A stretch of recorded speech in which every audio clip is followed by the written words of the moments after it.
салом дӯстони гиромӣ, забономӯзони арҷуманд, алоқамандони забонҳои хориҷӣ. дарси 13 аст, агар хато накунем.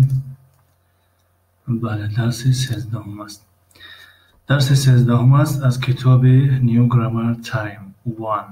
New Grammar Time 1, яъне қисми якумаш.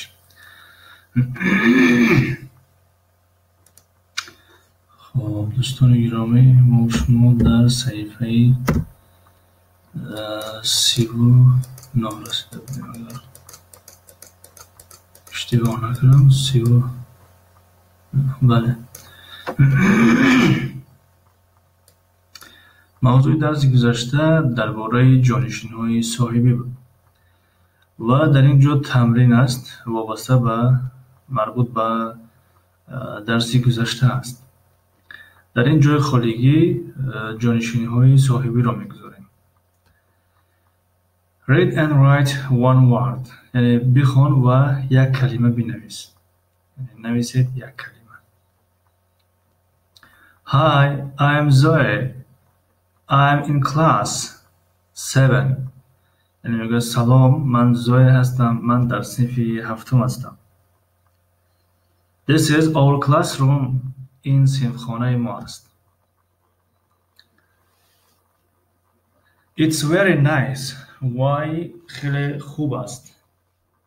خیلی میشه زبانش ترجمه کنیم. یعنی خیلی صنف خوب است. And this is our class teacher. و این معلم ما است. معلم صنف ما است. معلم صنف ما شاید در ترجمه قدر مناسب ناید، بنابراین معلم ما است ترجمه میکنیم. خب در این جای خالیگی باید که جانشینی‌های صاحبی بگذاریم. پس در اینجا name is Mrs. Brown است، پس her میگذاریم. Her name is Mrs. Brown. Her name is Mrs. Brown. We have got an art teacher too. و ما یک معلم یا معلمه فنی صنعت نیز داریم. آرت گفته صنعت، هنر را میگه. خب در اینجا میستر آمده است، میستر شاو. پس در اینجا جانشین صاحبی هیز را میمونیم. His name is Mr. Shaw. These are، در اینجا this آمد شکل جمع است، پس در اینجا جانشینی صاحبی شکل جمع را می‌گذاریم. مثلا these are our classmates، یعنی همصنفانی ما هستند. یا میشود your مانیم. These are your classmates، یعنی اینها همصنفانی شما هستند. This is Nikki and this is Diana. They are sisters.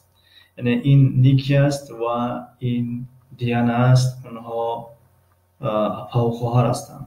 sisters خواهرها ترجمه می شود از روی معنا، از روی ترجمه، اما از روی معنای جمله یعنی اونها خواهرها هستند اونقدر مناسب نیست، بنابراین اونها اپا و خواهر هستند.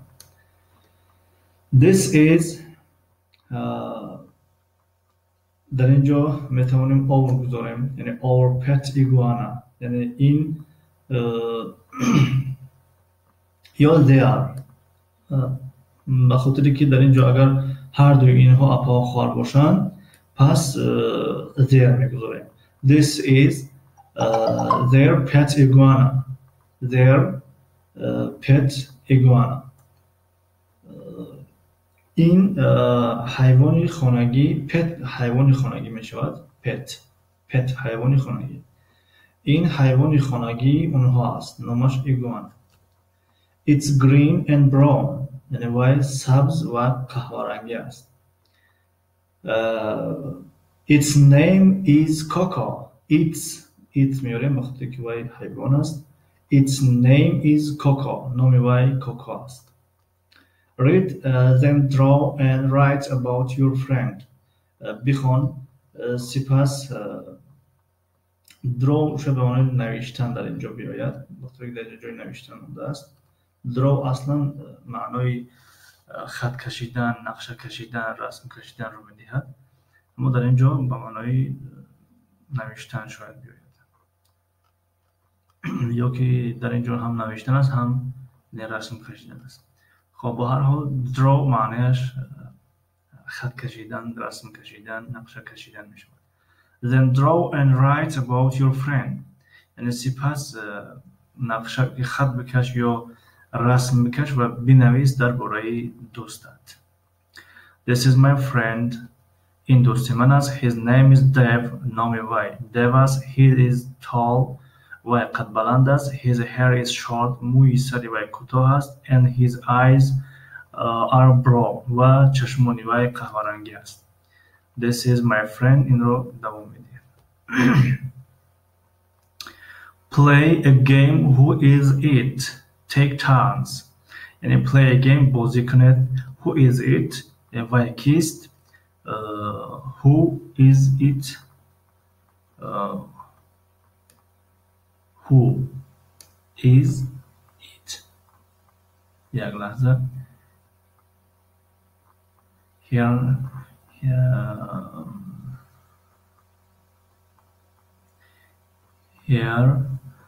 Hair is long.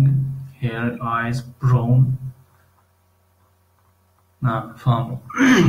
این در اینجا میگوید که بنوید چیه بازی کنید. Who is. من درباره it کمی فکر کردم، یعنی it برای اشیا استفاده میشه، اما در اینجا who آورده است یعنی کیست. پس در اینجا میگوید who is it و کیست. it جانشینی غیر عاقل است، برای غیر انسان ها استفاده میشود. بنابراین معنای وی یا که مقصد منظور از همین کلمه همین صفت هایی که در همین جا میکنند. خب take turns یعنی بنابرد. Describe a person in your class. یعنی یک انسان را در صنفت وصف کن، توصیف کن. یعنی توصیف کن یک انسان را در صنفت. Listen to A. Who is it? یعنی گوش کن با A، یعنی همون A کسی که باشد، مثلا A یک نفر میشود، B یک نفر میشود. Who is it? وی کیست؟ Her hair is long. موی سرش دراز است. Her eyes are brown. چشمانش قهوه رنگی است. Her shirt is white. مایکش یا پیراهنش سفید است. Her shoes are pink. پایافزالش گلابی است. انمون it برمیگردد به انمین توصیف. Is it Helen? Is it Helen? Is it Helen or why? همین وصف شد، همین وصف هلن هست. پس در جواب این دختر میگه yes it is. بله همین توصیف همون است. خب در اینجا موضوع نو آغاز می‌یابد. دوست می‌دارم که موضوع نو را از درس نو آغاز کنیم. یک تمرین خورد اگر که با هم کار کردیم، تمرین از درس گذشته از موضوع جانشین‌های صاحبی. با همین درس امروز را به انجام می‌رسانیم. این بود درس 12 از کتاب نیو گرامر تایم 1. تا درس های نوبتی خداحافظ.